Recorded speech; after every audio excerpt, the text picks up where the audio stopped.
इसमें वो जो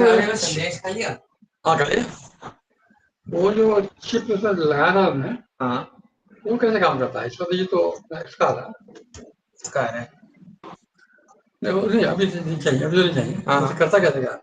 हाँ, उसको यूज करना कैसे? उसमें आप डेटा ऑन, अच्छा कॉल करना है इससे? नहीं नहीं, सब करना है उसमें, आप फोन का ऐप इसमें है, उससे करोगे। अच्छा अभी बहुत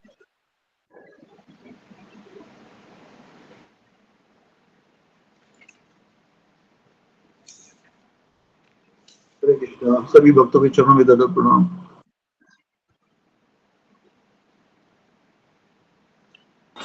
हरे कृष्ण प्रभु जी, दंडवत प्रणाम। हरे कृष्ण। दंडवत प्रणाम माता जी। हरे कृष्णा। सभी भक्तों के चरणों में दंडवत प्रणाम। हरे कृष्णा।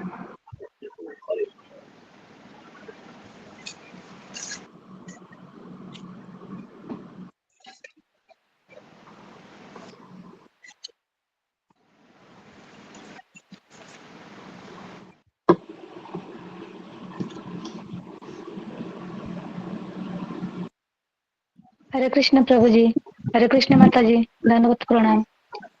दंडवत प्रणाम माता जी। हरे कृष्णा। हरे कृष्णा।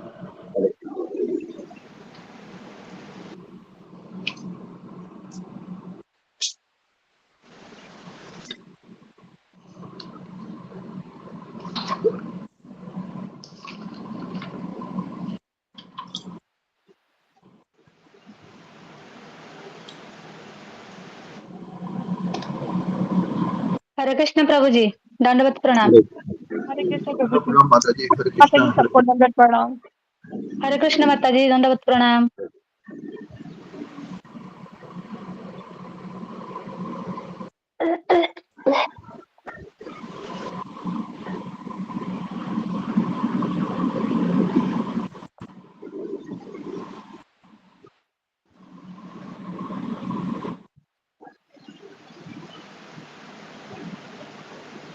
पढ़ता चल ने तो जिद्या है।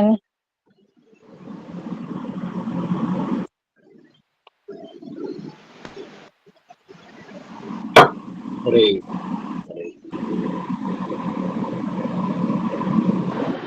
हरे कृष्ण। दंडवत प्रणाम सभी लोग। हरे कृष्णा। सभी भक्तों को दंडवत प्रणाम।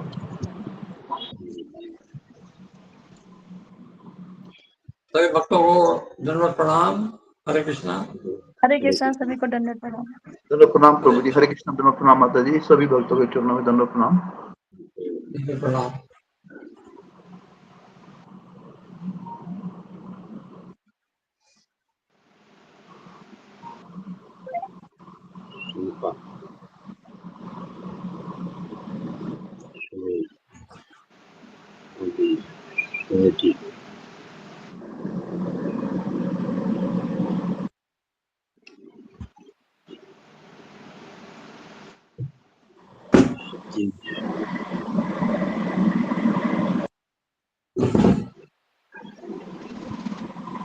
हरे कृष्णा। कोई भक्त नरसिंह आरती बोलेगा?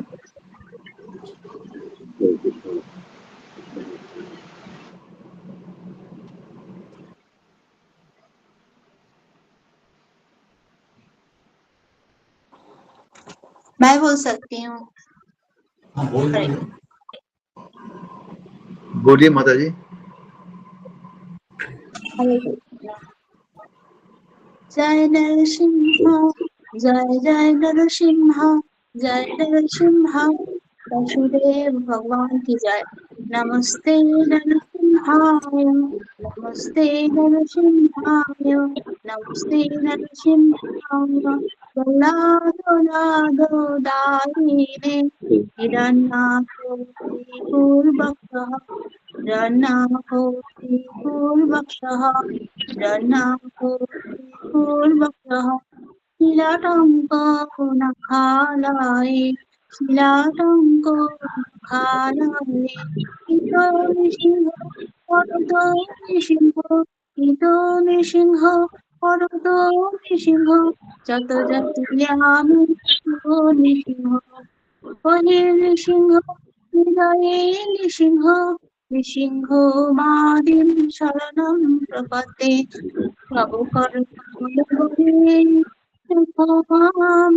অদ্ভুত শ্রী দলিত হিরণ্যকশিপু তনুবৃঙ্গম কেশবশ্রিত নরহরি রূপ জয় জগদীশ হরে जय जय प्रभुपाद जय जय महाराज जय जय नरसिंहदेव गौरविदाय हरि बोल जय जय गुरुदेव जय जय गुरुदेव हरे कृष्णा नरसिंह नरसिंह जय जय नरसिंह हरे कृष्ण हरे बहुत कृष्णा। सुंदर माता जी, बहुत सुंदर माता। धन्यवाद माता जी। कौन पढ़ना चाहेगा? सुंदर माता जी। मैं बताओ प्रभु जी। हरे कृष्णा अशोक प्रभु जी आ गया। हरे कृष्णा। जी प्रभु जी धन्यवाद प्रभु जी दंडवत प्रणाम। हरे कृष्णा प्रभु जी। प्रणाम माता जी। हरे कृष्णा। प्रभु जी आप सुन रहे हो मुझे? जी जी माता जी। जी प्रभु जी मैं वृंदावन जा रहे हैं, आप सब लोग आशीर्वाद दीजिए मुझे। बहुत बहुत मुबारक हो माता जी। हरि बोल माता जी, बहुत सुंदर। जी आशीर्वाद चाहिए आप सब। बहुत सुंदर माता जी। हरि बोल। जय हरे कृष्णा माता जी। श्री सुधा माता जी हरे कृष्णा दंडवत प्रणाम। हरे कृष्णा विशाल प्रभु जी, विजय प्रभु जी दंडवत प्रणाम। दंडवत प्रणाम माता हरे जी, बेस्ट कृष्णा ऑफ दंडवत जर्नी। प्रणाम से प्रभु जी। हरे कृष्णा माता जी। माता रानी कृष्ण जी से सबके प्रभु जी लिए दंडवत आशीर्वाद प्रणाम। मांगना। सखदेव प्रभु जी, सुश्री माता जी, सभी को दंडवत प्रणाम। दंडवत प्रणाम माता जी।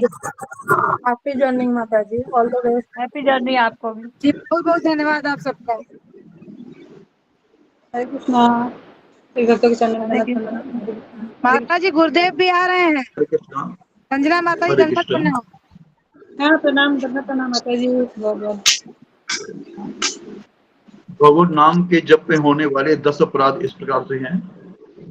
पहला, भगवान नाम के प्रचार में संपूर्ण जीवन समर्पित करने वाले मां भागवतों की निंदा करना, शिव ब्रह्मा आदि देवों के नाम को भगवान नाम के समान अथवा उनसे स्वतंत्र समझना, गुरु की अवज्ञा करना अथवा उन्हें साधारण मनुष्य समझना, वैदिक शास्त्रों अथवा प्रमाणों का खंडन करना, हरे कृष्ण महामंत्र के जप को वेदों में वर्णित हरे कृष्ण महामंत्र के जप की महिमा को काल्पनिक समझना, पवित्र भगवान नाम में अर्थवाद का आरोप करना, नाम के बल पर पाप करना, हरे कृष्ण महामंत्र के जप को वेदों में वर्णित एक शुभ काम कर्म कांड के समान समझना, अश्रद्धालु व्यक्ति को हरि नाम की महिमा का उपदेश करना, भगवान नाम के जप में पूर्ण विश्वास न होना और इसकी इतनी अगाध महिमा श्रवण करने पर भी भौतिक आसक्ति बनाए रखना,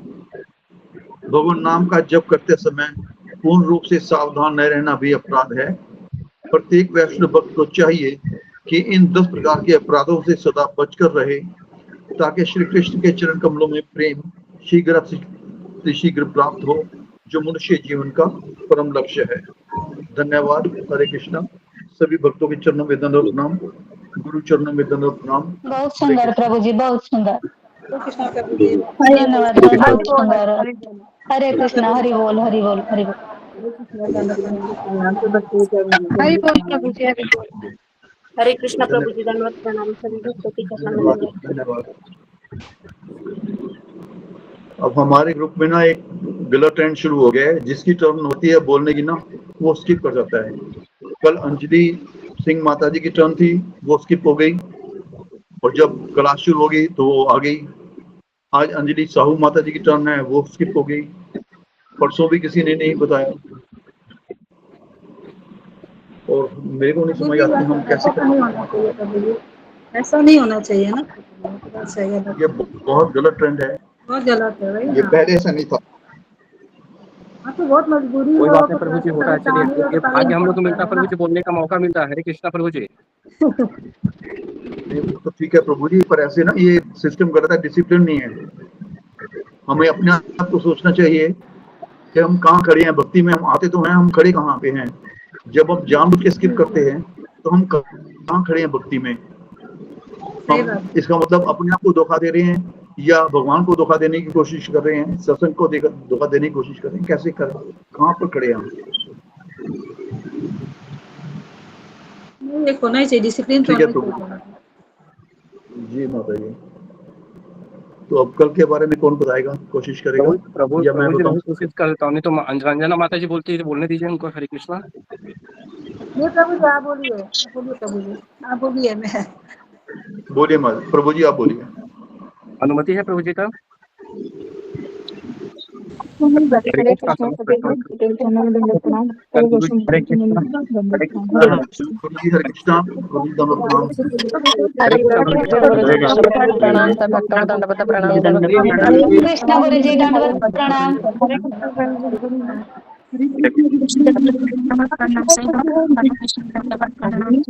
तो आज हम कोई वीडियो चलाएंगे। मैं अभी ट्रैवलिंग कर रहा हूँ,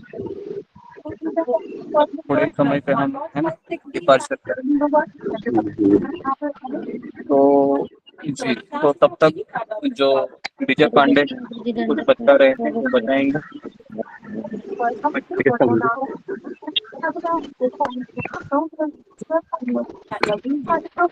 करेंगे तो अध्याय 2 का समरी रहेगा पूरा। जी, आवाज आ रही है गुरु जी। हरे कृष्ण। जी गुरु जी, जी गुरु जी आ रहे गुरु जी। कृपया सब म्यूट कर लीजिएगा। हरे कृष्णा। सतबीर प्रभु जी म्यूट कर लीजिएगा। सब लोग अपने माइक को बंद कीजिए। ओके, तो तब तक आप जी, तो ये कीजिए जो भी कल हमने, है ना, ये किया था उसको बोलिए, और फिर राधिका माता जी प्ले करेगी वीडियो। तो 4:30 बजे मैं दूंगा, फिर उसके बाद फिर कल से हम जब क्लास में मिलेंगे वापस, है ना, क्योंकि अभी मेरे पास 5 मिनट ही है। 3:20 में फ्लाइट में मैं बैठा हूँ अभी, डिपार्चर होगा। हम वृंदावन जा रहे हैं, तो हम वृंदावन से कल से क्लास लेंगे। ओके, हरे कृष्ण। शुरू कीजिए।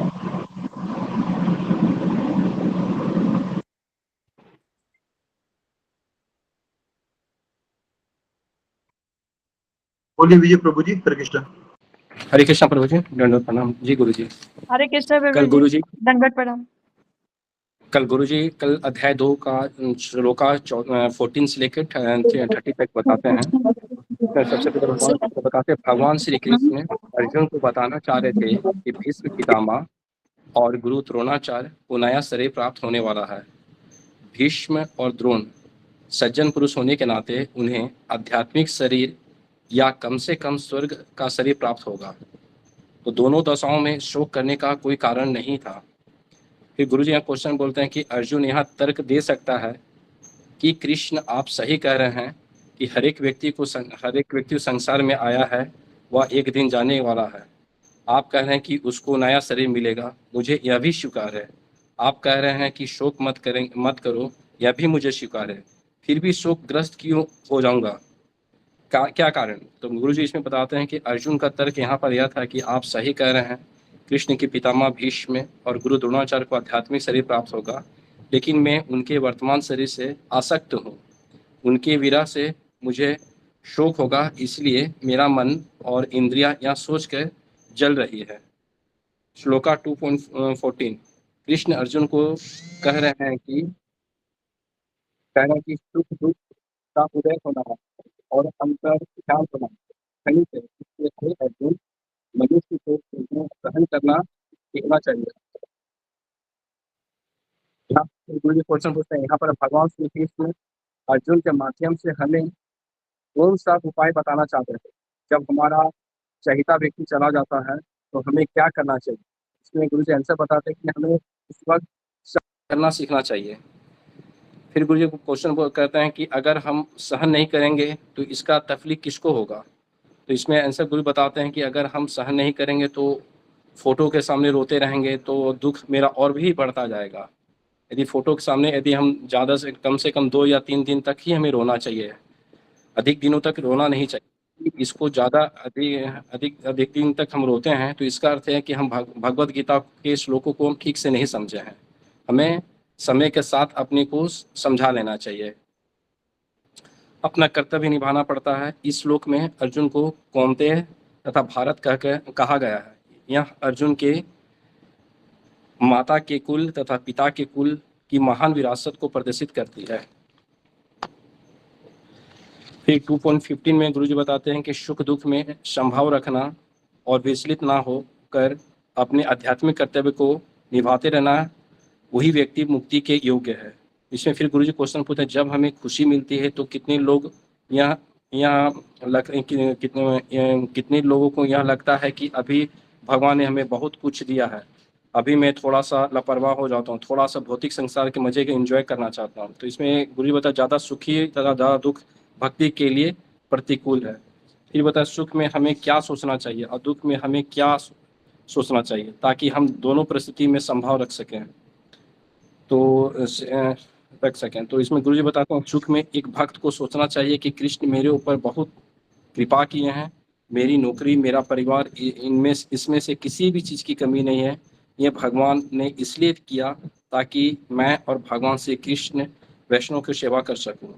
और सुख में अगर हम सेवा ऐसा नहीं सोचेंगे तो हम कृष्ण द्वारा दी गई सुविधा का भोग करेंगे और भक्ति मार्ग से दूर हो चले जाएंगे। फिर गुरु जी क्वेश्चन करते हैं कि भगवान हमारे साथ 2 प्रकार की परीक्षा किस प्रकार लेते हैं?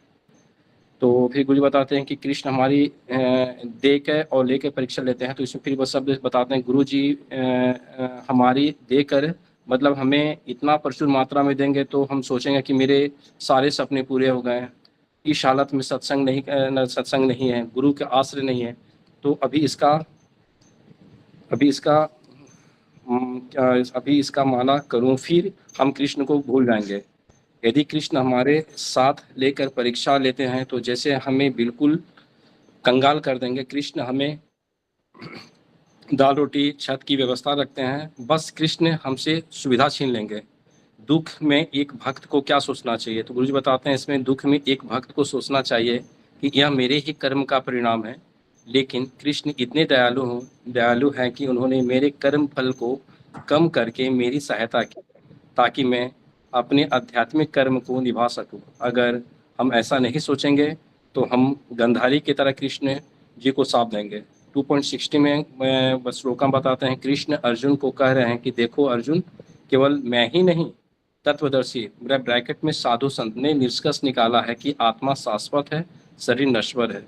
2.17 में बताते हैं कि आत्मा विनाशी है, हमारे शरीर में कोशिकाओं की क्रिया प्रतिक्रिया द्वारा हमारा शरीर प्रति क्षण बदलते रहता है, इसलिए हमारा मन भी बदलता है, लेकिन आत्मा में कोई परिवर्तन नहीं होता है। 2.18 बताते हैं कि इसलिए अर्जुन उठो युद्ध करो। 2.19 में बताते हैं, जो व्यक्ति सोचता है कि आत्मा हत्यारा नहीं है, आत्मा को कोई नहीं मार सकता, वह ज्ञानी पुरुष है। आत्मा का आकार बताते हैं, बाल के अग्र भाग के 10,000वां भाग, इतना सूक्ष्म आकार के आत्मा है। 2.20 में आत्मा कभी नष्ट नहीं होता, आत्मा कभी जन्म नहीं लेता, ना ही उसकी मृत्यु होती है, वह अजन्मा है, शाश्वत है और पुरातन है। शरीर में 6 प्रकार के विकार होते हैं, जन्म पहला, दूसरा है अस्तित्व, तीसरा है विकास, चौथा है प्रजनन, 5वां है क्षीण होना और 6ठा है मृत्यु। फिर 2.21 में है, आत्मा को कोई नष्ट नहीं कर सकता है। फिर 2.22 में है, जिस प्रकार हम रोज कपड़े बदलकर नए कपड़े धारण करते हैं, उसी प्रकार आत्मा पुराना शरीर को त्याग कर नया शरीर धारण करता है। फिर गुरु कहते हैं, ऐसा कौन सा जन्म है जो पुराना शरीर त्याग कर नया शरीर धारण करते हैं? तो सबने बताया, अभय प्रभु जी ने बताया था कि सर्प है। 2.23, 2.24, 2.25 आत्मा को किसी शस्त्र के द्वारा खंड खंड नहीं किया जा सकता है। आत्मा को अग्नि के द्वारा जलाया नहीं जा सकता है। आत्मा को पानी के द्वारा भिगोया नहीं जा सकता है। आत्मा को हवा के द्वारा सुखाया नहीं जा सकता है। इसलिए हम सब अमर हैं, हमें कोई मार नहीं सकता। 2.26 और 2.27 में जिसने जन्म लिया है उसकी मृत्यु निश्चित है, और जिसकी मृत्यु हुई है उसका पुनर्जन्म होगा निश्चित है। इसलिए हे अर्जुन, तुम शोक मत करो। 2.28, 2.29 और 2.30 जीवात्मा जन्म से पहले विद्यमान था, अपने जीवन काल के दौरान विद्यमान है, विनाश होने के बाद भी विद्यमान रहेगा। इसलिए हे अर्जुन, शोक क्यों कर रहे हो? इसलिए हमें किसी जीवित प्रणाली के विलाप करने के लिए कोई आवश्यकता नहीं है। निष्कर्ष बताते हैं गुरुजी, इसलिए हे अर्जुन, आपको किसी भी जीवित प्रणाली के लिए विलाप करने की आवश्यकता नहीं है। हरे कृष्णा गुरुजी, कोई त्रुटि हो तो क्षमा कर। हरे कृष्णा। हरि बोल प्रभु जी, बहुत सुंदर प्रभु जी, गुरुदेव दंडवत प्रणाम। सही वैष्णव भक्तों को दंडवत प्रणाम। हरि बोल प्रभु जी। हरे हरे कृष्ण बोल प्रभु बहुत सुंदर हरे कृष्ण गुरु जी आपकी हरे कृष्ण। सभी भक्तों को दंडवत प्रणाम। गुरु जी के चरणों में दंडवत प्रणाम। ओके प्रणाम सभी माता जी के चरणों में, सभी वैष्णवों के चरणों में।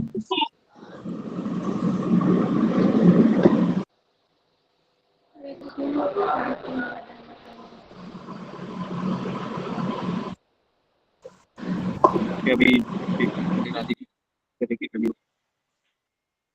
देखिए, तो तब मैं प्रेयर्स बोलता हूँ। ओम अज्ञानतिमिरान्धस्य ज्ञानाञ्जनशलाकया चक्षुरुन्मिलितं येन तस्मै श्री गुरुवे नमः। नमो विष्णुपदाय कृष्णप्रेष्ठाय श्रीमति भक्ति वेदांत स्वामी निति नामिने नमस्ते सरस्वती देवे गौरवाणी प्रचारिणे निर्विशेष शून्यवादी पाश्चात्य देशतारिणे। हे कृष्ण करुणा सिंधु दीनबंधु जगतपते गोपेश गोपिका कांता राधा कांता नमस्ते। सप्तकांक्षण गौरांगी राधे वृंदावनेश्वरी वृषभानुसुते देवी प्रणमामि हरिप्रिये। पंचाकल्पतरुभ्यश्च कृपा सिन्धुभ्यश्च पतितानां पावनेभ्यो वैष्णवेभ्यो नमः। जय श्री कृष्ण चैतन्य प्रभु नित्यानंद श्री अद्वैत गदाधर श्रीवासादि गौर भक्तवृंद। हरे कृष्ण कृष्ण कृष्ण हरे राम राम हरे कृष्ण। सबका स्वागत।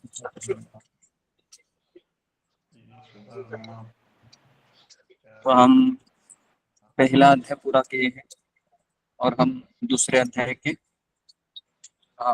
मिडल तक आकर पहुंचे। तो कल हम फिर वहां से हम शुरू करेंगे। तो आज हम दूसरे अध्याय का पूरा सारांश आपको सुनाएंगे कि किस तरह से दूसरा अध्याय का फ्लो होता है।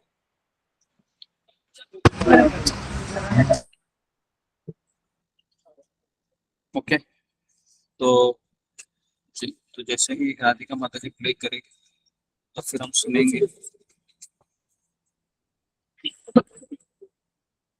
जी।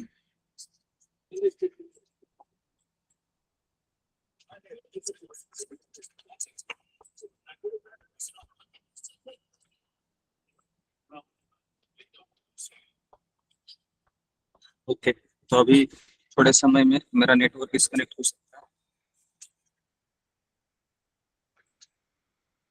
जी। तो हम देख सकते हैं, एक मिनट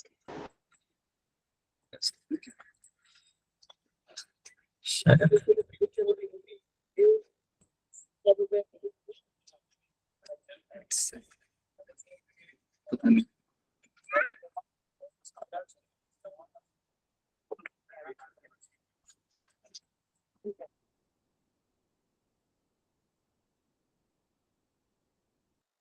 इस तरह से देखो।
हरे कृष्णा गुरु जी, आवाज नहीं आ रही प्रभु जी।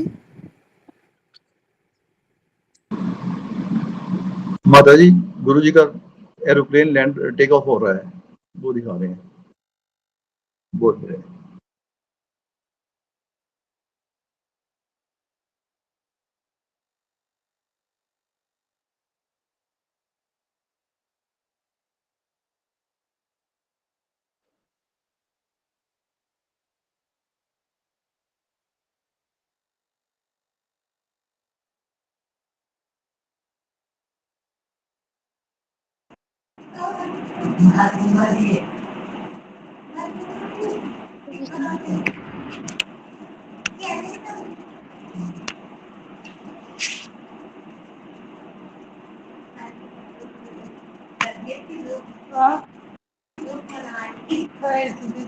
जी, वीडियो अगर प्ले हो सकता है तो वीडियो प्ले कीजिए। तब तक ये राधिका आ गई है तो वीडियो प्ले कीजिए। ओके, तब तक अगर आप देख सकते हो देख लीजिए।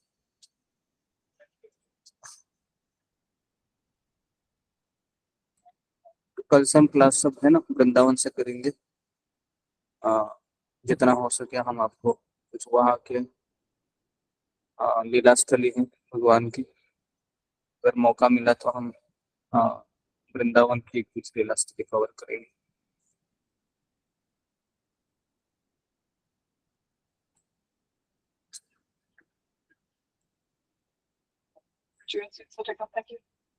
जी, तो अभी शुरू होगा 2 मिनट में।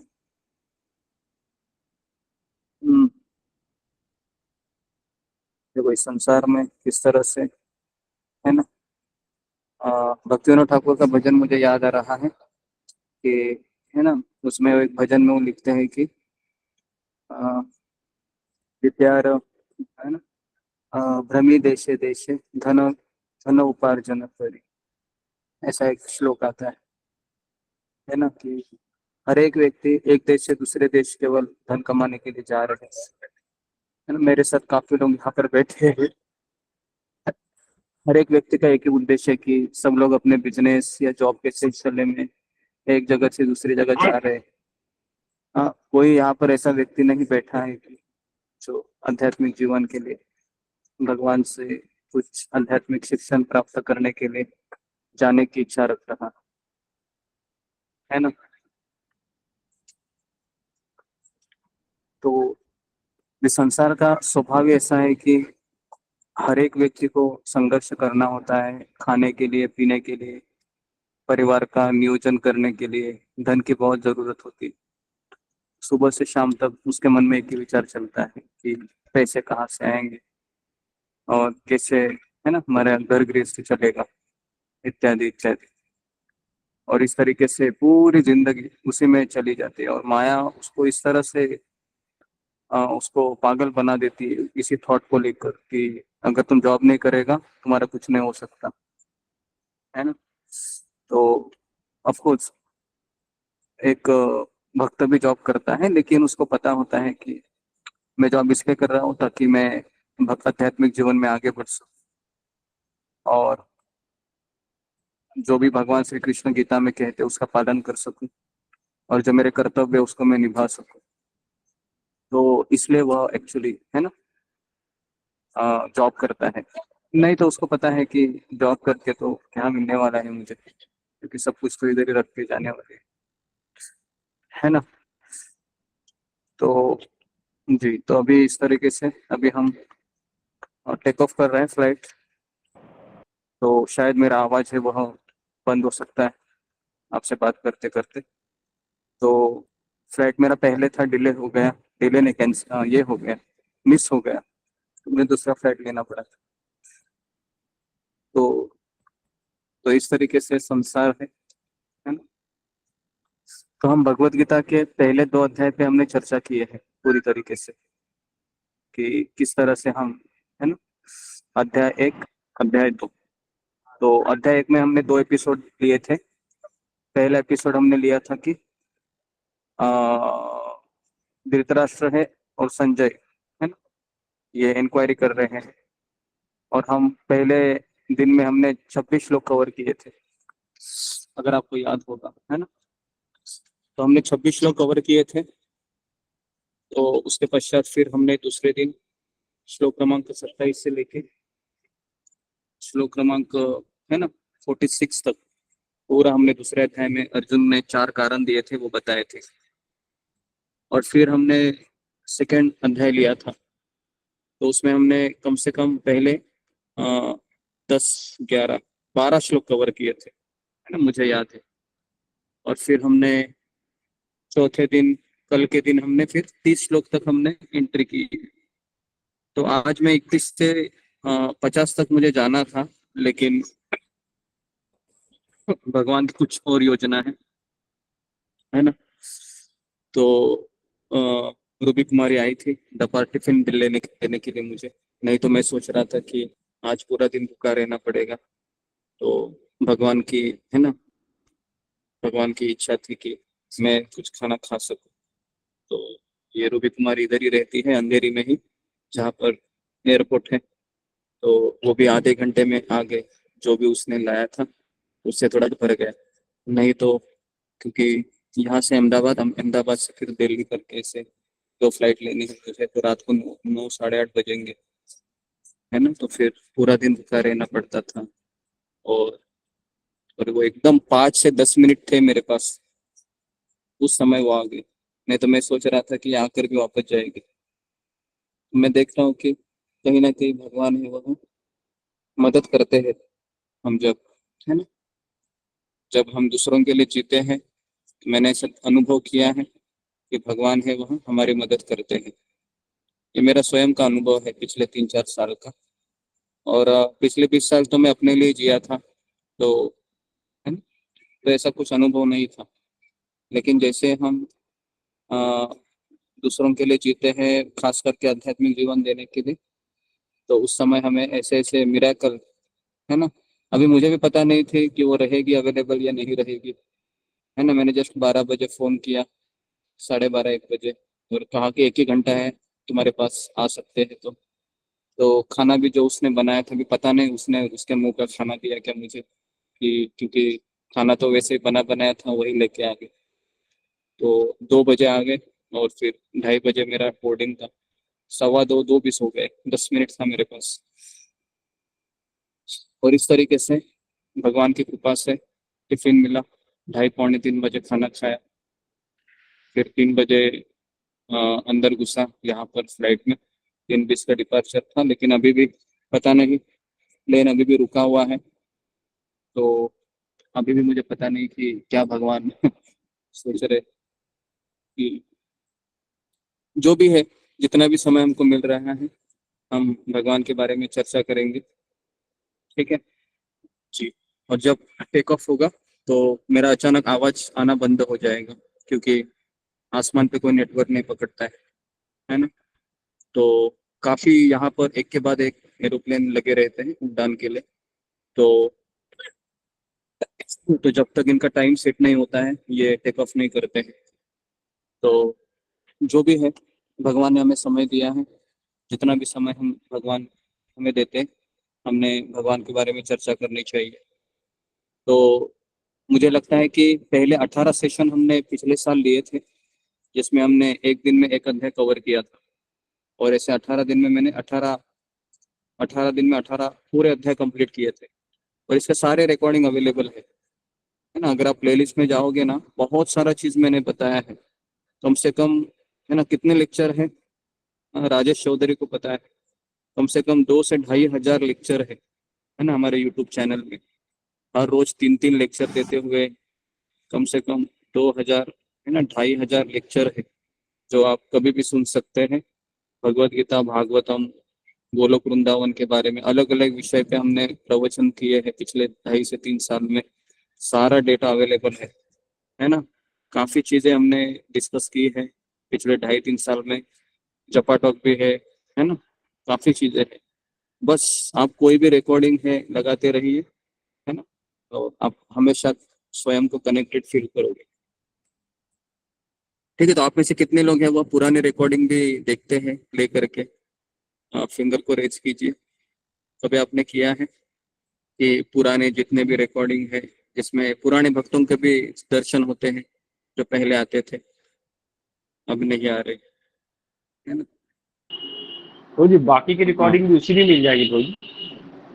हाँ, तो पिछले प्लेलिस्ट में आप चले जाओगे ना, तो वहाँ पर आपको सारा चीज मिल जाएगा। उसको सेट करने के लिए हमको अभी भी समय नहीं मिल रहा है। 2,000 लेक्चर है, 2 से 2,500 लेक्चर है ना। हर दिन हम 3-3 लेक्चर डिलीवर करते हैं। तो सोचो अगर ना, प्रभु जी 300 चैनल पे जाएंगे, चैनल पे जाके और वीडियो में जाएंगे तो पूरा पुराना वीडियो दिखेगा, और प्लेलिस्ट भी है, वीडियो में पुरानी वीडियो भी दिखेंगे प्रभु जी। हाँ हाँ हाँ, थैंक यू पूरा प्रभु जी, थैंक पूरा है ना। भगवत गीता ही हमने 2 बार 3 बार रिपीट किए है। भागवतम में हमने 2 बार रिपीट किए, पहला स्कंद, फिर हमने उपदेशामृत, उसके पश्चात भक्ति रसामृत सिंधु, माधुर्य कादम्बिनी, है ना। कई सारे हमने किताबें कवर की है पहले, तो आप सभी देख सकते हो, है ना। वही आवाज है मेरा, ऐसा नहीं मैं अलग व्यक्ति हूँ तो वही मैंने ही वो सारे उत्तर दिए। धन्यवाद प्रणाम। प्रभु जी ये वीडियो यूट्यूब में देख सकते हो क्या? आपको पहले की भगवत गीता में जो भगवतम में जो वीडियो तैयार किया है वो यूट्यूब हाँ में आ सकता है? हाँ हाँ, यूट्यूब में ही सारे चीजें प्ले लिस्ट में है ना। तो आप मैं लिंक यूट्यूब में भेज दूंगा जाइए। माता जी सबको, मैं लिंक दोबारा से लिंक भेज दूंगा प्रभु जी, लास्ट वाली वीडियो हाँ हाँ, उनका जितने गीता भी का। प्ले लिस्ट है ना हाँ जी सारे प्रभु है ना, जी। अच्छे से फॉर्मेट करके भेज दीजिए। माधुर्य हाँ कादम्बिनी है, हमने 15 दिन चलो जी। कवर किया था। भक्ति रसामृत सिंधु 21 दिन का कोर्स किया था। उपदेशामृत 10-11 दिन का कोर्सेस किए थे हमने। काफी चीजें हैं। वैष्णव सदाचार के ऊपर हमने 1 महीना लेक्चर दिए हैं, 30 दिन का। वैष्णव सदाचार क्या होता है, तिलक कैसे लगाना है, उसके पश्चात है ना कैसे हमको वैष्णव के साथ रहना है, सारा चीज हमने उसमें बताया था। यहाँ तक बताया कि भगवान के घर में पूजा कैसे करनी है अर्थ विग्रह की, ये भी सारा अवेलेबल है। ऐसी कोई चीज नहीं है जो मैंने कवर नहीं की है पिछले 2 साल में। सारा चीज मैंने बता दिया है, बस आपको केवल सुन के फॉलो करना है।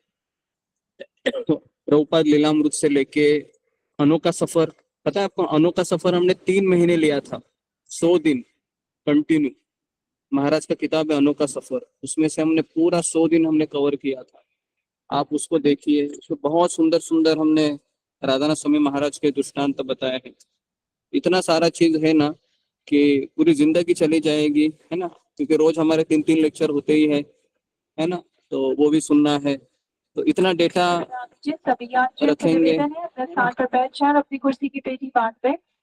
Requesting all passengers to remain seated with their announcement हो रही है, कोई बात नहीं। तो मैं ये कह रहा था कि जी, तो ये सारा चीज है ना, जब भी आप फ्री होते हैं ना, जरा एक बार यूट्यूब चैनल में जाके देख लीजिए, है ना। बहुत सारे भक्त आपको दिखेंगे उसमें जो पहले आए थे अभी नहीं है। सभी यात्रियों से निवेदन है अपने आपको स्थान पता पर बैठ चलेगा जाओ, अपनी कुर्सी की पेटी बांध पे। कि माया कितनी शक्तिशाली है ना। इतने अच्छे अच्छे भक्त थे Requesting जो passengers to रोज आते remain थे seated with their seatbelts fastened, please. बिना बिना एक भी सेशन मिस किए, रोज प्रेजेंट ही लगाते थे। लेकिन मैं वही कह रहा हूँ ना कि भक्ति में आना आसान है,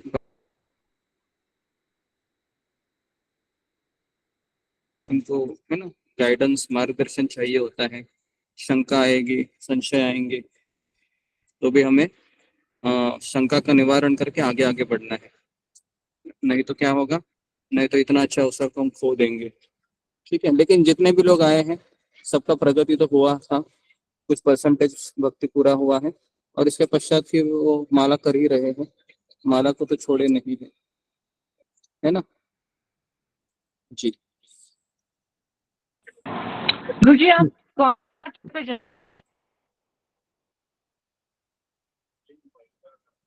आपका आवाज नहीं आ रहा है जी। अ, यात्रा के लिए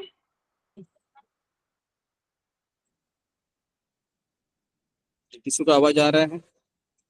मुझे नहीं आ रहा है आवाज। ओके, आप नेटवर्क में माता जी का आवाज कट रहा है। ओके जी। तो पिछले 3 दिन में हम 4 दिन में हमने भगवत गीता नए से शुरू किए हैं, तो ये 50-60 दिन में हम कवर करेंगे, क्योंकि हम थोड़ा सा डिटेल में भी जा रहे हैं, नहीं तो एक दिन में फट बहुत जल्दी होगा। तो हम 15-15 श्लोक कवर कर रहे हैं, 15 से 20 श्लोक। ठीक है, तो सबको ये सेशन कैसे लग रहे हैं? अभी हमने भगवत गीता शुरू किए हैं, आपको लिखवा भी रहे हैं, अच्छा लग रहा है ये सारा सेशन? जी गुरु जी बहुत अच्छा लग रहा है। बहुत अच्छा लगा, बहुत सुंदर। बहुत अच्छा लगा। तो ये हमने कभी लिखवा के नहीं दिए थे, आज तक पहली बार हम लिखवा के ऐसे दे रहे हैं। और मैं सोच रहा हूँ कि कौन अच्छे से लिखाएगा उसका हम बुक कंपाइल करेंगे, है ना, उसको हम एडिटिंग करेंगे और एक किताब लिखेंगे, ताकि फिर वो किताब हमेशा एक रेफरेंस के रूप में सबको रहेगा। ऐसा मेरा सोच है ऐसा, तो इसके लिए मैं आपको अच्छे से लिखवा रहा हूँ। तो आप में से कोई है उसको अच्छे से लिखिए, है ना, ताकि उसको हम बाद में अच्छे से कंपाइल करें, पूरा जो भी आप नोट्स बना रहे हैं, है ना, ताकि फिर अगर कोई सेशन में नए से आता है तो हम उनको वो बुक रेफर करने के लिए कह सकते हैं। ठीक है, तो ऐसा मेरा सोच है, ताकि वो एक हमेशा भगवत गीता का एक कॉपी जो मैंने लिखा है, आपने भी लिखा है, तो वो रेफरेंस के लिए हमेशा आपके साथ रहेगी। तो ऐसा मेरा सोच है। तो जब 18 अध्याय पूरा हो जाएंगे तो फिर हम उसके ऊपर काम करेंगे।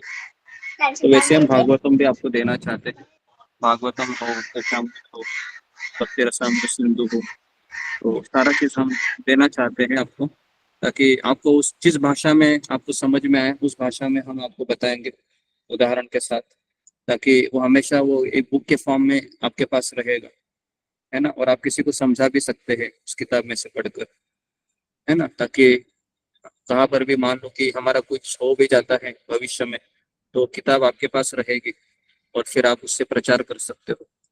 तो मेरा ऐसा सोच है कि मैं अकेला नहीं, आप इतने लोगों को मैंने है ना एक एजुकेशन दे रहा हूँ, तो कल जाके अगर कुछ है ना वही एजुकेशन जो आपने रिसीव किया है वो किसी दूसरों को भी देना है ना, तो इस तरीके से फिर इस ज्ञान का उपयोग होगा और ये फैलता रहेगा। लेकिन इसके लिए आपको भी महत्वाकांक्षी बनना पड़ेगा, है ना। तो हमारे टारगेट है कि हम मैक्सिमम लोगों तक पहुंचे, शिल प्रभुपाद की इस है ना इस प्रचार कार्य में हम सबको जितना हो सके हम सबको मदद करें और सबको हम प्रभुपाद जी से जोड़े। तो बस यही है एक हमारी मिशन है कि जितना हो सके हम शिला प्रभुपाद जी के जो हमारे प्रभुपाद जी ने किया है हमारे लिए उसका हम है ना 0.001% भी कर सके तो भी बहुत है। तो इसलिए मुझे आप लोगों की सहायता चाहिए कि आप लोग केवल ये मत सोचिए कि हम स्टेशन में आ रहे हैं, मेरा पेट भर रहा है बस हो गया, नहीं, आपका पेट भरा हुआ है तो आपको दूसरों को मदद करना चाहिए इसकी, है ना। क्योंकि जब मैं भक्ति मार्ग से जुड़ा था तो मुझे कोई मार्गदर्शन करने वाला नहीं था, है ना, मैं हमेशा लोगों से पूछता था कि मुझे बताइए जरा ये क्या है करके, तो सब लोग कहते थे आप सेवा करो सेवा करो सेवा करो। मैं सेवा कर रहा था, 10 साल हम सेवा ही कर रहे थे, कभी हमने गीता इतना अच्छे से पढ़े नहीं थे, है ना। लेकिन फिर भगवान की कृपा से फिर इतने साल सेवा करने के पश्चात, है ना, यात्रा करने के पश्चात फिर कुछ हमें है ना कुछ ऐसा लगा कि अभी है ना दूसरों के लिए जीना चाहिए, है, नहीं तो सब लोग अपने लिए जीते ही है ना। परिवार तो सबका होता है, जानवर लोगों का भी परिवार होता है, मनुष्य का ही नहीं होता है। ठीक है, तो इसलिए फिर हम सोचे कि क्यों ना हम सब कुछ क्विट करके आ, है ना, आप लोगों को कुछ समय का सदुपयोग करें, ताकि कुछ ना कुछ यहाँ से हम जब चले जाएंगे तो कुछ लेकर जाएंगे। तो यही एक सोच से हम शुरू किए थे। ठीक है, तो अभी फ्लाइट टेक ऑफ कर रहा है।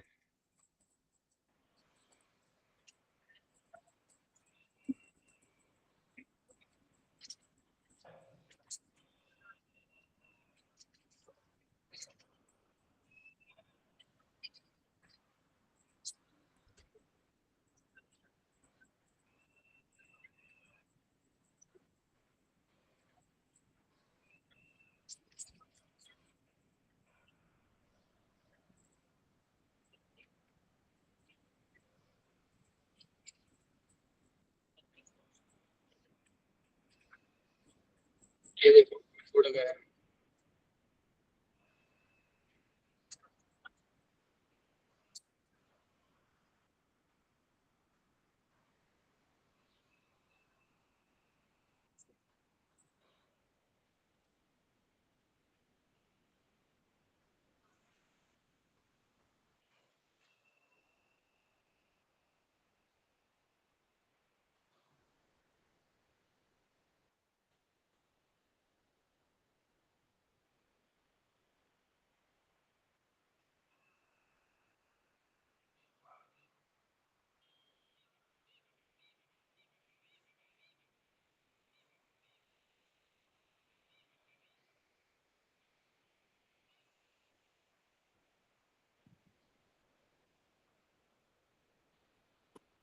जी राधिका माता जी, हरे कृष्णा। वीडियो वीडियो चलेगी माता जी, वीडियो प्ले कीजिएगा।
राधिका माता जी, हरे कृष्णा।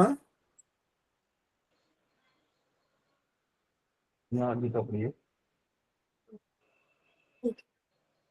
राधिका माता जी, आवाज आ रही है मेरी? जी प्रभु जा रहे हैं। जी माता जी, प्ले कीजिए वीडियो। धन्यवाद।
रागिनी माता जी दंडवत प्रणाम।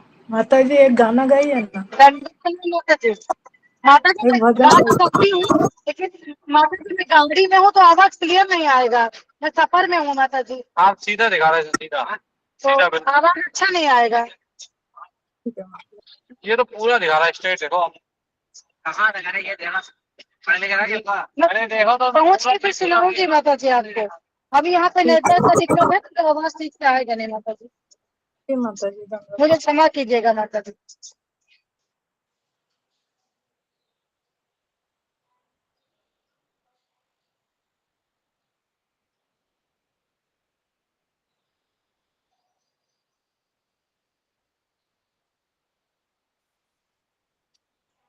हरे कृष्णा। जितनी देर माता जी वीडियो ऑन नहीं करते, प्ले नहीं होता,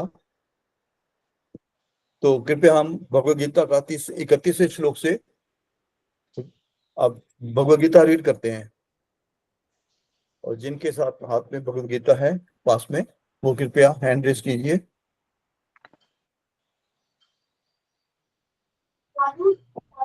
मैंने ना ये बनाया था इंडिपेंडेंस डे सेलिब्रेशन में। तो जी 31 दूसरे अध्याय का 31वां श्लोक अशोक प्रभु जी। 31 श्लोक से शुरू करते हैं।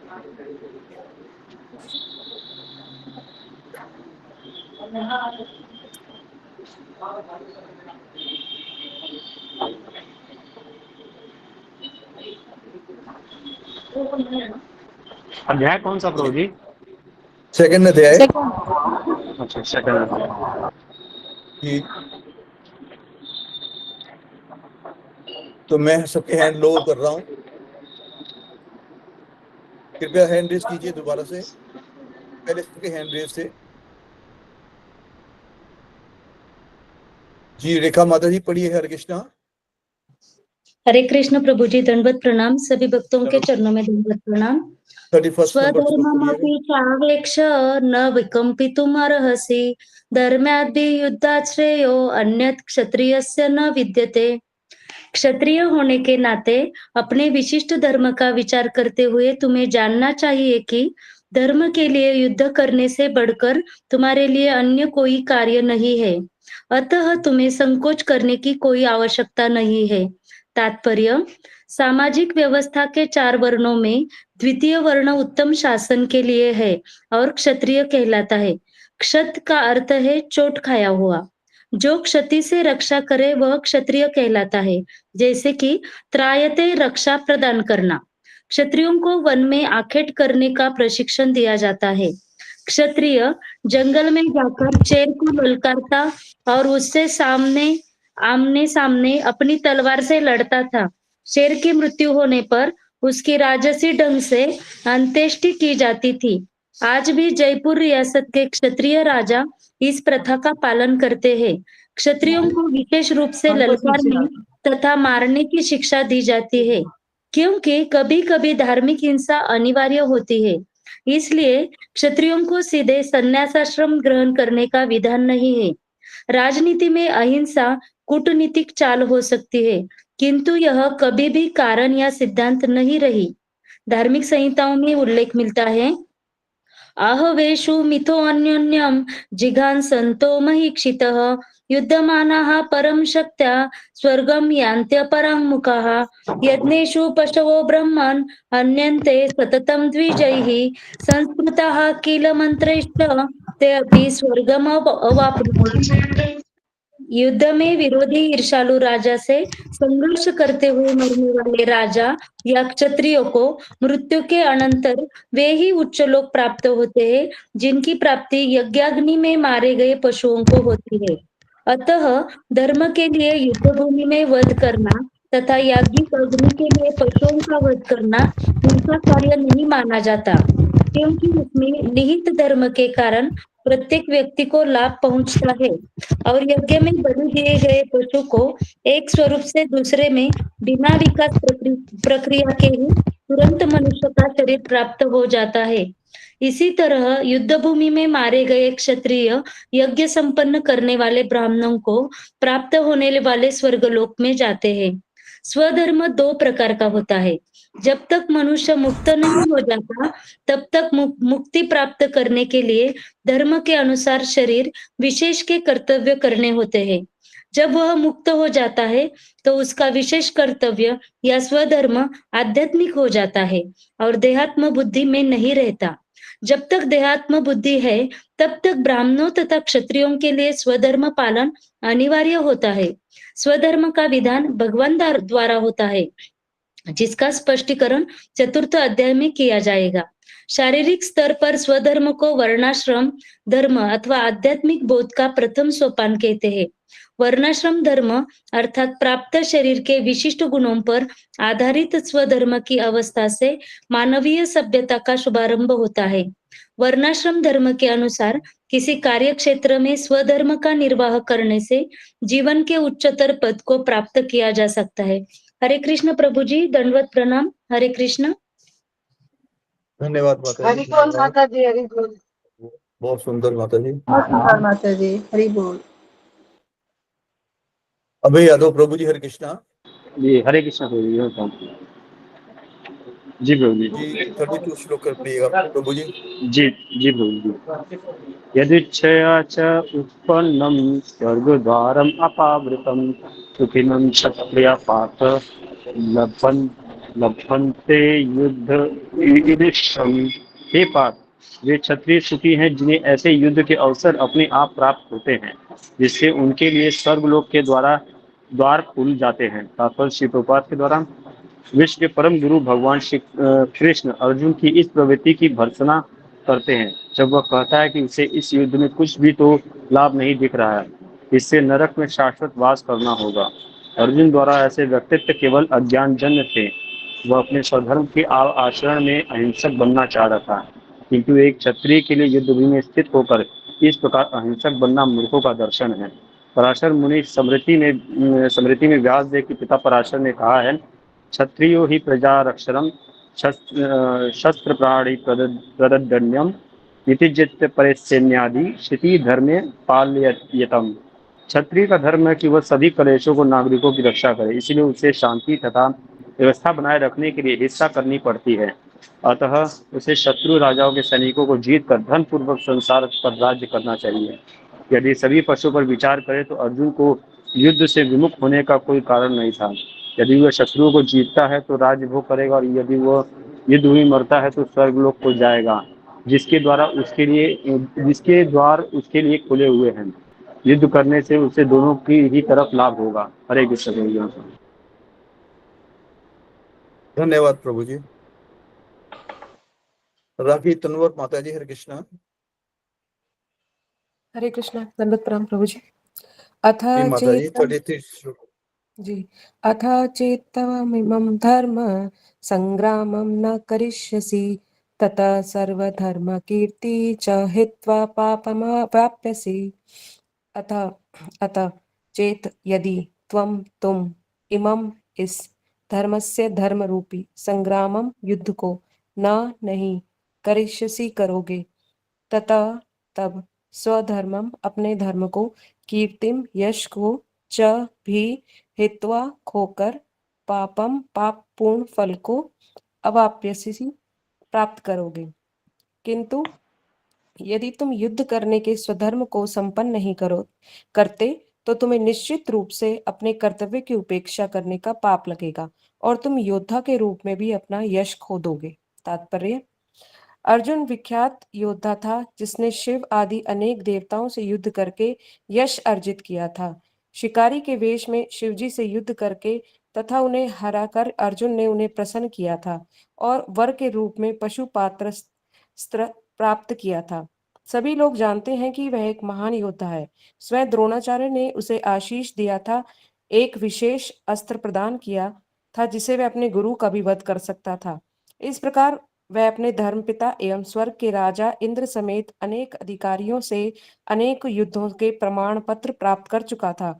किंतु यदि वह इस युद्ध का परित्याग करता है तो वह न केवल क्षत्रिय धर्म की उपेक्षा का दोषी होगा, अपितु उसके यश की भी हानि होगी और वह नरक जाने के लिए अपना मार्ग तैयार कर लेगा। दूसरे शब्दों में, वह युद्ध करने से नहीं अपितु युद्ध के पलायन करने के कारण नरक का भागी होगा। हरे कृष्णा, दंडवत प्रणाम प्रभु जी। धन्यवाद माता जी, हरे कृष्णा। रेखा बंडाले माता जी, हरे कृष्णा। जी हरे कृष्णा प्रभु जी, दंडवत प्रणाम। नेक्स्ट श्लोक ये माता जी। जी प्रभु जी। अकीर्तिं चापि भूतानि कथयिष्यन्ति ते व्ययाम संभावितस्य चाकीर्तिर्मरणादतिरिच्यते। अनुवाद। लोग सदैव तुम्हारे अपयश का वर्णन करेंगे और सम्मानित व्यक्ति के लिए अपयश तो मृत्यु से भी बढ़कर है। तात्पर्य प्रभुपाद जी द्वारा। अब अर्जुन के मित्र तथा गुरु के रूप में भगवान कृष्ण अर्जुन को युद्ध से विमुख न होने का अंतिम निर्णय देते हैं। वे कहते हैं, अर्जुन, यदि तुम युद्ध प्रारंभ होने के पूर्व ही युद्ध भूमि छोड़ देते हो तो लोग तुम्हें कायर कहेंगे, और यदि तुम सोचते हो कि लोग गाली देते रहे किंतु तुम युद्ध भूमि से भागकर अपनी जान बचाओगे, तो मेरी सलाह है कि तुम्हें युद्ध में मर जाना ही श्रेयस्कर होगा। तुम जैसे सम्मानीय व्यक्ति के लिए अपकीर्ति मृत्यु से भी बुरी है, अतः तुम्हें प्राण भय से भागना नहीं चाहिए, युद्ध में मर जाना ही श्रेयस्कर होगा। इससे तुम मेरी मित्रता का दुरुपयोग करने तथा समाज में अपनी प्रतिष्ठा खोने के अपयश से बच जाओगे। अतः अर्जुन के लिए भगवान का अंतिम निर्णय था कि वह संग्राम से पलायन न करे अपितु युद्ध में मरे। हरे कृष्ण, दंडवत प्रणाम। धन्यवाद माता जी। रेखा पायल माता जी, हरे कृष्णा। हरे हरे कृष्ण प्रभु जी, दंडवत प्रणाम। सही भक्तों को दंडवत प्रणाम। प्रणाम माता जी। भैया बड़े श्लोक नंबर 35, 36, 37 और 38 के ये दोनों श्लोक बड़े छोटे हैं। नहीं, 37 तक कहिएगा, 37 तक। जी जी प्रभु जी। जी भयाद्राणां प्रन्तं मनसन्ते त्वां महारथा येषां च त्वं बहुमुतो भूत्वा याशसि लाघवम्। जिन जिन महान योद्धाओं ने तुम्हारे नाम तथा यश को सम्मान दिया है, वे सोचेंगे कि तुमने डर के मारे युद्ध भूमि छोड़ दी है और इस तरह वे तुम्हें तुच्छ मानेंगे। तात्पर्य, भगवान कृष्ण अर्जुन को अपना निर्णय सुना रहे हैं। तुम यह मत सोचो कि दुर्योधन, कर्ण तथा अन्य समकालीन महारथी यह सोचेंगे कि तुमने अपने भाइयों तथा पितामह पर दया करके युद्ध भूमि छोड़ी है। वे तो यही सोचेंगे कि तुमने अपने प्राणों के भय से युद्ध भूमि छोड़ी है। इस प्रकार उनकी दृष्टि में तुम्हारे प्रति जो सम्मान है वह धूल में मिल जाएगा। अवांछदंच बहुदिवंसन्ति तवाहिता निदंत सामर्थ्य ततो दुखंतरम नु किम। तुम्हारे शत्रु अनेक प्रकार के कटु शब्दों से तुम्हारा वर्णन करेंगे और तुम्हारे सामर्थ्य का उपहास करेंगे। तुम्हारे लिए इससे दुखदाई और क्या हो सकता है। तात्पर्य, प्रारंभ में ही भगवान कृष्ण को अर्जुन के अयाचित दया भाव पर आश्चर्य हुआ था और उन्होंने इस दया भाव को अनायोचित बताया था। अब उन्होंने विस्तार से अर्जुन के तथाकथित दया भाव के विरुद्ध कहे गए अपने वचनों को सिद्ध कर दिया है। हतो वा प्राप्यसि स्वर्ग जित्वा वा भोक्ष्यसे महीम् तस्मादुत्तिष्ठ कौन्तेय युद्धाय कृत निश्चयः। हे कुंती पुत्र, तुम यदि युद्ध में मारे जाओगे तो स्वर्ग प्राप्त करोगे, या यदि तुम जीत जाओगे तो पृथ्वी के साम्राज्य का भोग करोगे।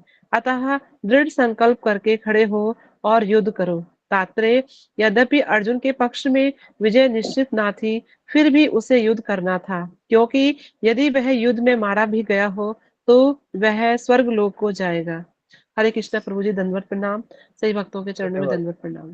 धन्यवाद माता जी, हरे कृष्णा। रंजना माता जी, हरे कृष्णा। हरे कृष्णा प्रभु जी, आपके चरणों में दंडवत प्रणाम, सबको दंडवत प्रणाम। माता जी 38 नंबर श्लोक कहिएगा। जी जी प्रभु जी, हरे कृष्णा। सुख दुखे समय कृत्वा लाभो जय अजयो तद्युद्धाय युजस्व न एवं पापम अवापस्यसि। तुम सुख या दुख, हानि या लाभ, विजय या पराजय का विचार किए बिना युद्ध के लिए युद्ध करो। ऐसा करने पर तुम्हें कोई पाप नहीं लगेगा। श्री प्रभुपाद जी द्वारा तात्पर्य। अब भगवान कृष्ण प्रत्यक्ष रूप से कहते हैं कि अर्जुन को युद्ध के लिए युद्ध करना चाहिए, क्योंकि यह उनकी इच्छा है।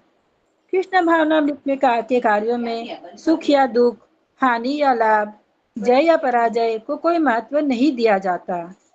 दिव्य चेतना तो यही होगी कि हर कार्य कृष्ण के निमित्त किया जाए, अतः भौतिक कार्य का कोई बंधन नहीं होता। जो कोई सत्वगुण या रजोगुण के अधीन होकर अपने इंद्रिय तृप्ति के लिए कर्म करता है, उसे अच्छे या बुरे फल प्राप्त होते हैं। किंतु जो कृष्ण भावनामृत के कार्यों में अपने आप को समर्पित कर देता है, वह सामान्य कर्म करने वाले के समान किसी का कृतज्ञ नहीं होता।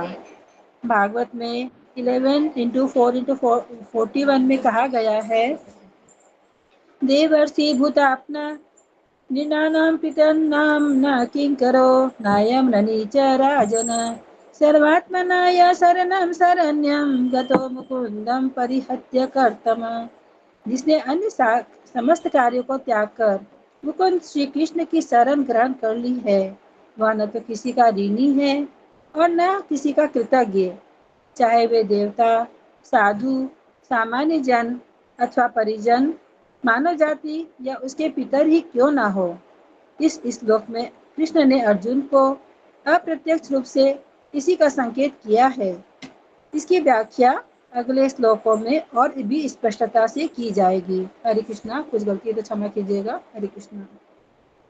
धन्यवाद माता जी, धन्यवाद। रीति माता जी, हरे कृष्णा। हरे कृष्णा प्रभु जी, दंडवत प्रणाम। हरे कृष्ण सभी भक्त को दंडवत प्रणाम। आवाज आ रही है? 39 नंबर श्लोक।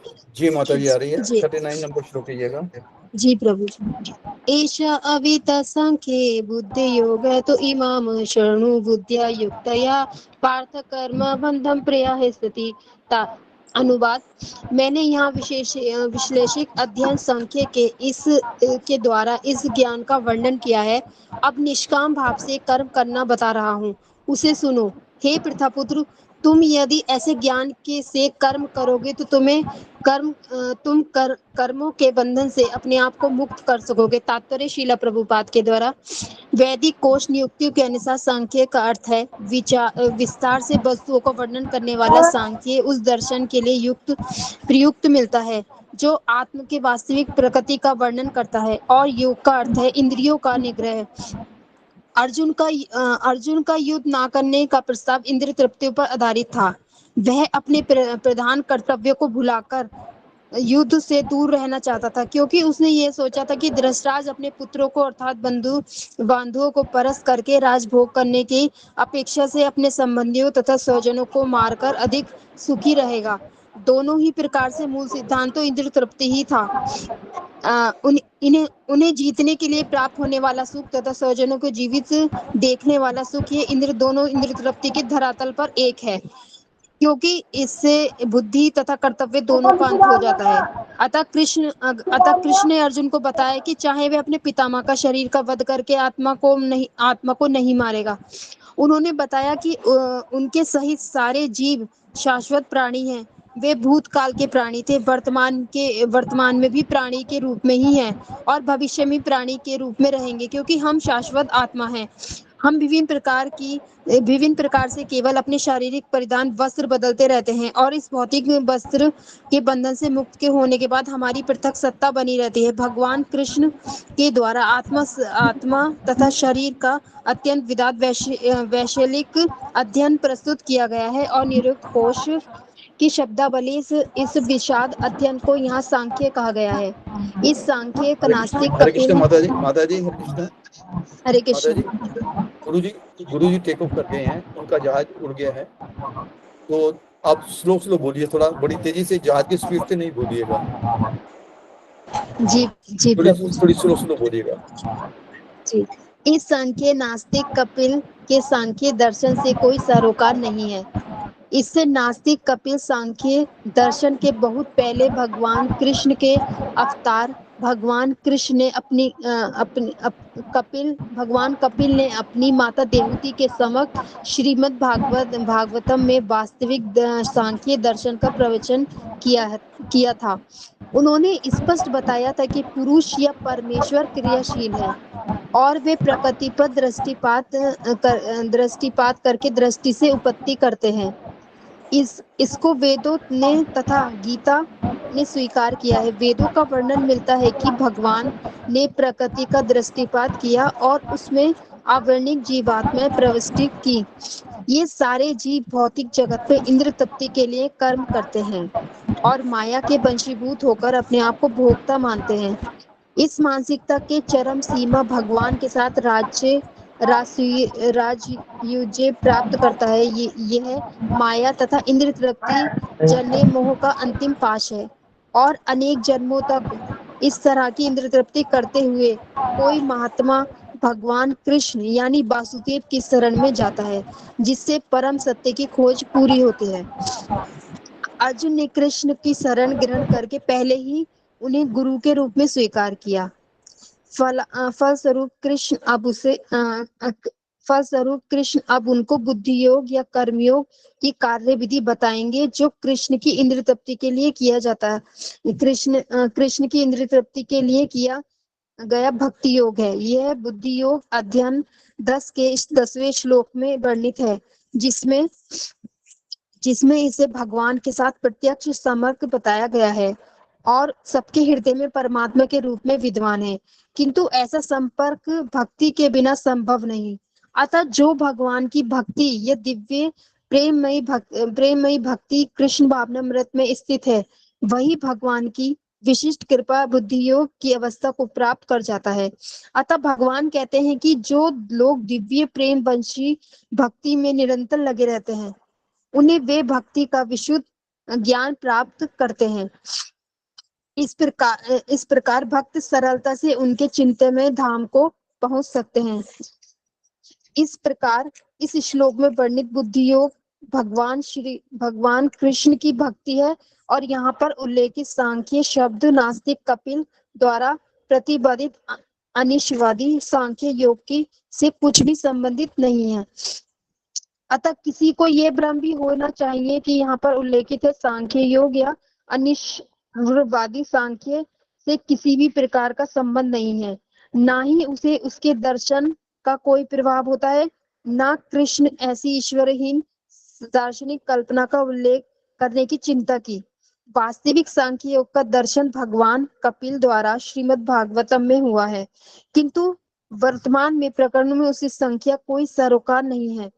यहाँ सांख्य का अर्थ है शरीर तथा आत्मा का वैशलिक अध्ययन। भगवान कृष्ण ने आत्मा का वैशलिक वर्णन अर्जुन को बुद्धि योग या कर्म योग में लाने के लिए किया गया। अतः भगवान कृष्ण सांख्य योग भागवत और भगवान कपिल का द्वारा वर्णित सांख्य एक ही है, दोनों भक्ति योग हैं। अतः भगवान कृष्ण ने कहा है कि केवल अल्पसंख्य योग भक्ति योग के भेदभाव मानते हैं। निसंदेह अनिश्चयवादी सांख्य योग क्या भक्ति योग का कोई संबंध नहीं है। फिर भी बुद्धिहीन व्यक्ति का दावा है कि भगवत गीता में अनिश्चयवादी सांख्य योग का ही वर्णन किया गया है। अतः मनुष्य को यह जान लेना चाहिए कि बुद्धि योग का अर्थ कृष्ण भावनामृत में पूर्ण आनंद तथा भक्ति के ज्ञान में कर्म करना है। जो व्यक्ति भगवान की तुष्टि के लिए कर्म करता है, चाहे वे कर्म कितना भी कठिन क्यों ना हो, वह बुद्धि योग के सिद्धांत के अनुसार कार्य करता है और ये दिव्य आनंद का अनुभव करता है। ऐसी दिव्य व्यवस्था के कारण उसे भगवत कृपा के स्वास्थ्य संपूर्ण दिव्य ज्ञान प्राप्त हो जाता है और ज्ञान प्राप्त करने के लिए अतिरिक्त श्रम किए बिना उसके पूर्ण मुक्ति हो जाती है। कृष्ण भावना भावित कर्म तथा फल की प्राप्ति इच्छा किए बिना किए गए कर्म में विशेषता पारिवारिक या भौतिक सुख प्राप्त करने की इंद्र तृप्ति के लिए किए गए कर्म प्रचुर अंतर होता है। अतः बुद्धि योग हमारे द्वारा संपन्न कार्य का द्वितीय गुण है। हरे कृष्ण प्रभु जी, दंडवत प्रणाम। हरे कृष्ण से भक्त। धन्यवाद माता जी, क्षमा करें आपका श्लोक काफी लंबा था, थोड़ा पानी पी लीजिएगा। कोई बात नहीं प्रभु जी। धन्यवाद। श्लोक नंबर 40 मैं बोलता हूँ, फिर जिसने बोलना है हैंड रेज कीजिएगा। 4:30 तक हम करेंगे। नहि अभिक्रमं नाशो अस्ति कृत्वाय न विद्यते सुअल्पम अपि अस्य धर्मस्य त्रायते महत् भयात्। इस प्रयास में न तो कोई हानि होती है न ही हास, अपितु इस पथ पर की गई अल्प प्रगति भी महान भय से रक्षा करती है।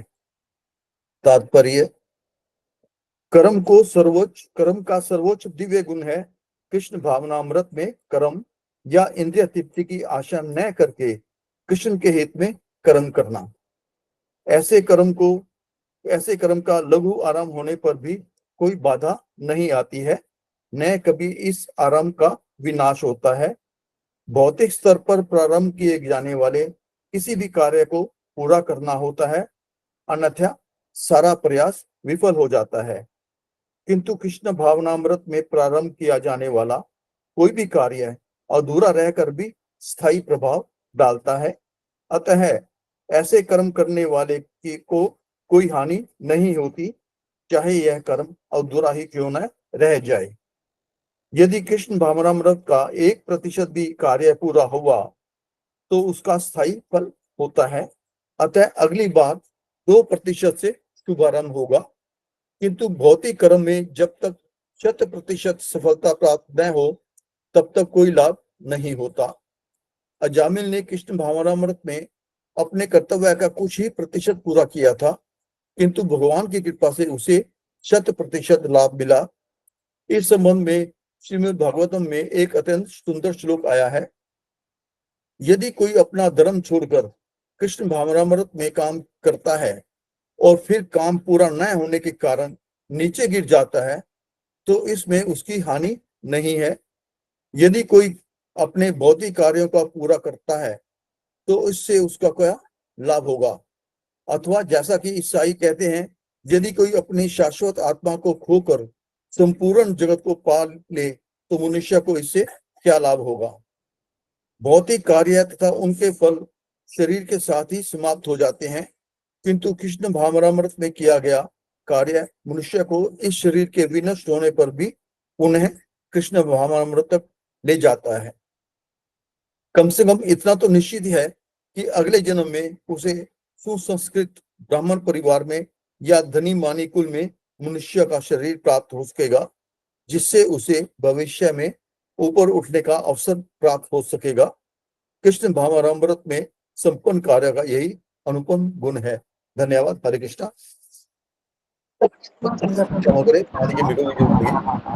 रेखा पायल माता जी, हरे कृष्णा।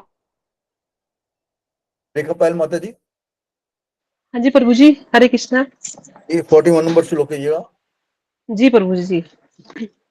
व्यवसायिकतमा बुद्धिक्रेह कुरुनंदनम बहुशाखा हरन्तस्य बुद्धयो व्याव्यास्य नाम।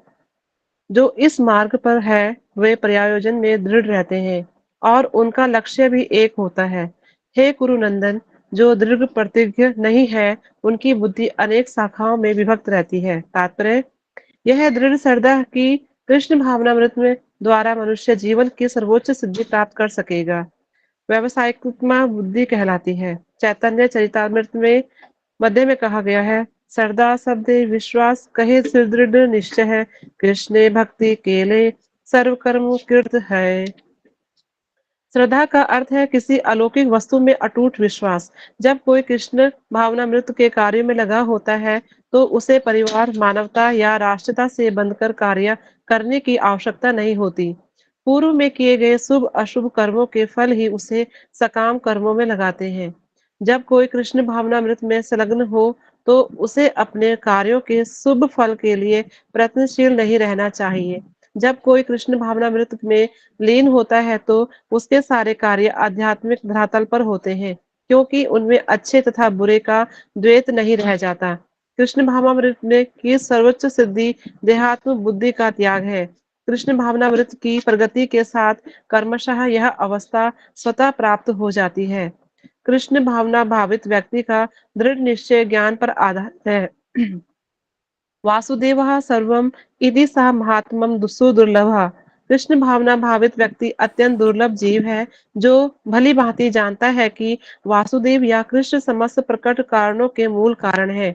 जिस प्रकार वृक्ष की जड़ सींचने पर स्वतः ही पत्तियों तथा टहनियों में जल पहुंच जाता है, उसी तरह कृष्ण भावना भावित होने पर मनुष्य प्रत्येक प्राणी की अर्थात अपनी परिवार की, समाज की, मानवता की सर्वोच्च सेवा कर सकता है।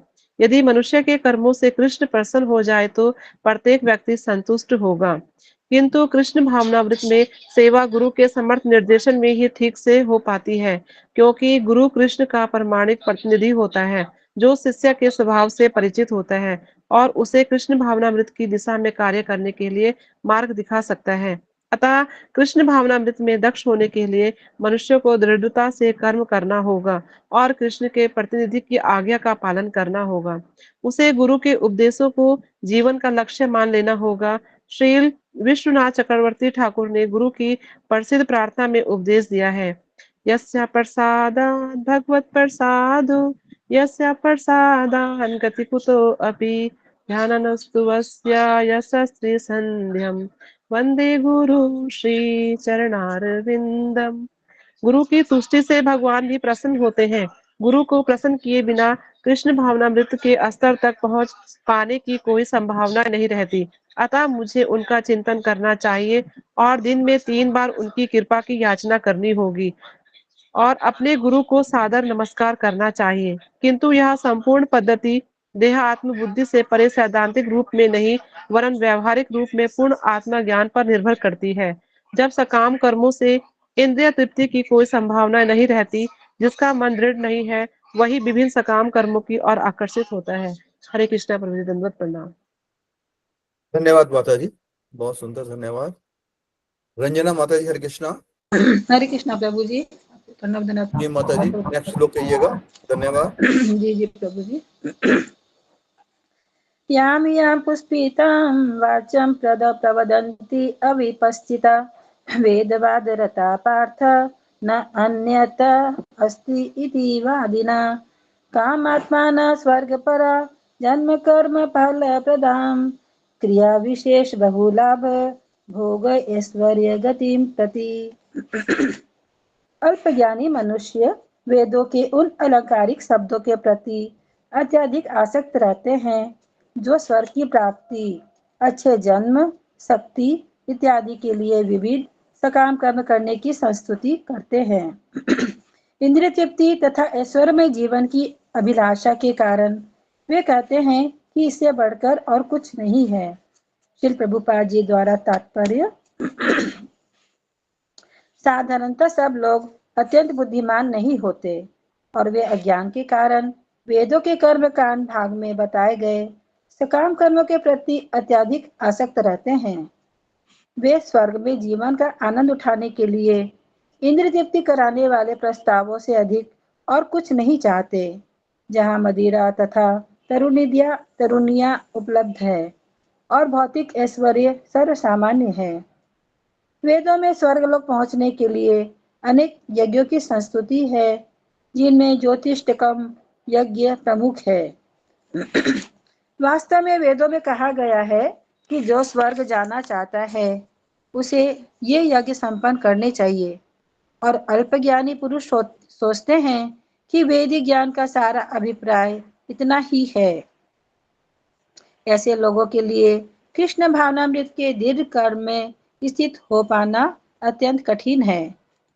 जिस प्रकार मूर्ख लोग विषैले वृक्षों के फूलों के प्रति बिना यह जाने कि इस आकर्षण का फल क्या होगा आसक्त रहते हैं, उसी प्रकार अज्ञानी व्यक्ति स्वर्गिक ऐश्वर्य तथा तजनित इंद्रिय भोग के प्रति आकृष्ट रहते हैं। वेदों के कर्मकांड भाग में कहा गया है, अपाम सोमृता अभूम तथा अच्छयम अहवे चातुर्मास्य याजिना सुकृतम भवति। दूसरे शब्दों में जो लोग चातुर्मास तप करते हैं वे अमर तथा सदुखी रहने के लिए सोमरस पीने के अधिकारी हो जाते हैं। यहाँ तक कि इस पृथ्वी में भी कुछ लोग सोमरस के लिए अत्यंत इच्छुक रहते हैं, जिससे वे बलवान बने और इंद्रिय तृप्ति का सुख पाने में समर्थ हो।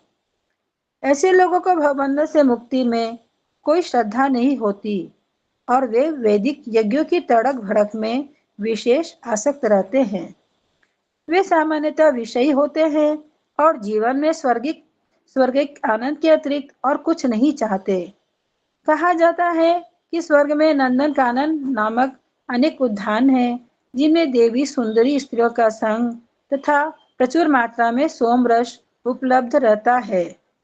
ऐसा शारीरिक सुख निसंदेह विषयी है, अतः ये लोग वे हैं जो भौतिक जगत के स्वामी बनकर ऐसे भौतिक अस्थायी सुख के प्रति आसक्त है। हरे कृष्णा। कोई गलती है तो क्षमा कीजिएगा। सभी भक्तों को धन्यवाद प्रणाम। धन्यवाद माता जी, धन्यवाद। मोहित पुरम प्रभु जी, हरे कृष्णा।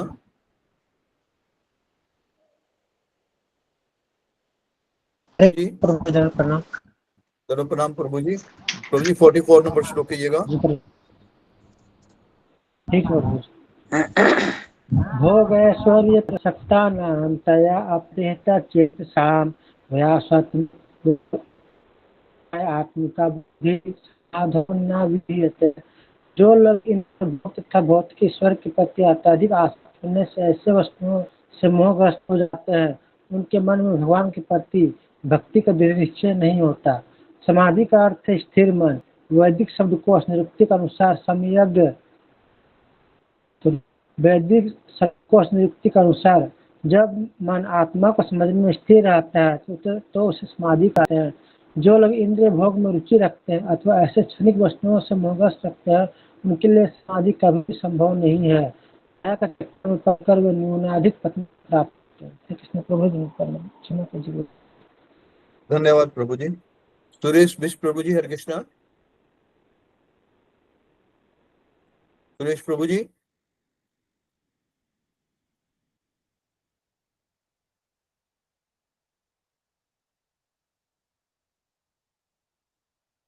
ठीक है, तो आज 4:25 हो गए हैं, तो रीति माता जी से मैं क्षमा मांगते हुए तो मैंने आज कुछ बोल दिया माता जी को,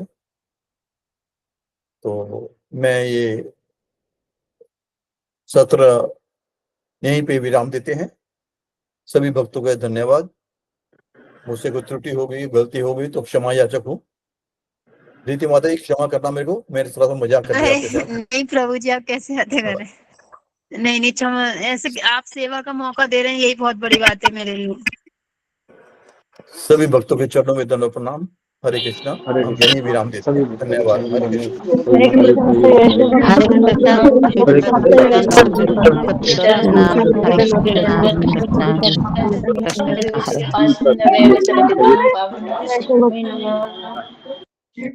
हरे कृष्णा।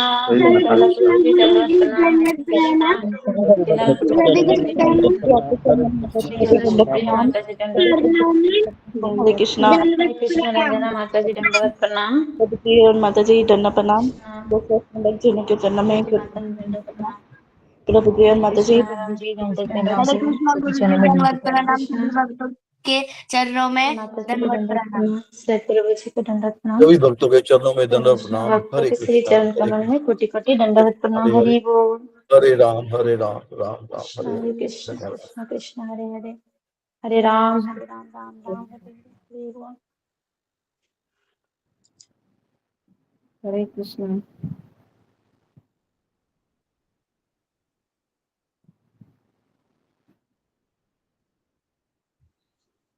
हरे कृष्णा। सब भक्तों के चरणों में मेरे दंडवत प्रणाम। गुरु जी के चरणों में मेरे दंडवत।